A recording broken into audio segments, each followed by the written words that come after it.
పౌరసత్వ చట్టం సవరణ 2019 అమలు తప్పు కానే కాదు.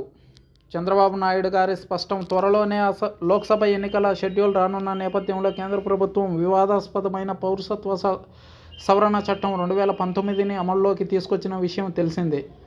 అయితే ఈ విషయంపై కేంద్ర మంత్రి అమిత్ షా ఏమాత్రం వెనక్కి తగ్గేదే లేదంటూ జవాబిచ్చారు.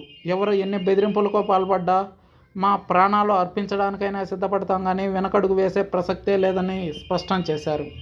అయితే కేంద్ర ప్రభుత్వం తెచ్చిన సిటిజన్షిప్ అమెండ్మెంట్ యాక్ట్కి వ్యతిరేకంగా సుప్రీంకోర్టులో పిటిషన్లు దాఖలు అయినాయి.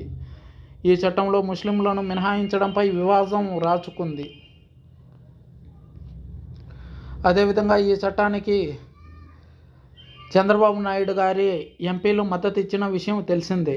బహిరంగంగా ఆయన ఎప్పుడూ ప్రస్తావించినప్పటికీ ఈరోజు మాత్రం సుస్పష్టం చేశారు. దీనివల్ల దేశంలో ఉన్న లౌకికవాదానికి బలం చేకూరుతుందని స్పష్టం చేశారు.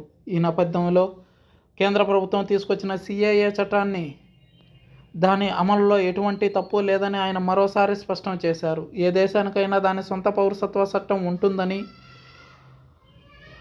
అమెరికా అయినా సరే సిటిజన్షిప్ ఇవ్వడానికి దానికంటూ కొన్ని గైడ్ లైన్స్ ఉన్నాయని, దాని పౌరసత్వం ఆ దేశ పరిధిలోనే ఉంటుంది తప్ప అందులో ఏమాత్రం తప్పు లేదన్నారు. అదేవిధంగా సిఏఏ సవరణలు మత ప్రాతిపదికన జరిగాయని ప్రతిపక్షాలు విమర్శ చేయడం ఏమాత్రం తగిన విషయం కాదని స్పష్టం చేశారు. దేశంలో రాబోతున్న మార్పులని ఆస్వాదించాలే తప్ప ప్రతిదానికి కులం, మతం అనే రంగును పులమకూడదని మరోసారి స్పష్టం చేశారు.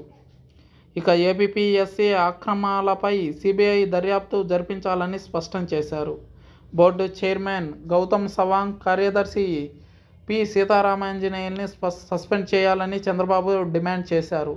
మేము అధికారంలోకి వచ్చిన వెంటనే గౌతమ్ సవాంగ్, కార్యదర్శి పి సీతారామాంజనేయుల్ని విచారణకు ఆదేశిస్తామని స్పష్టం చేశారు. గ్రూప్ 1 ఎగ్జామ్స్ జరగకుండానే ఇవాళ సాక్షిలో గ్రూప్ 1 ఫలితాలను విడుదల చేసిన విషయం తెలిసిందే. ప్రజల్ని మోసం చేయడంలో జగన్మోహన్ రెడ్డి తీరు అభినందనీయమని కొనియాడారు నారా చంద్రబాబు నాయుడు.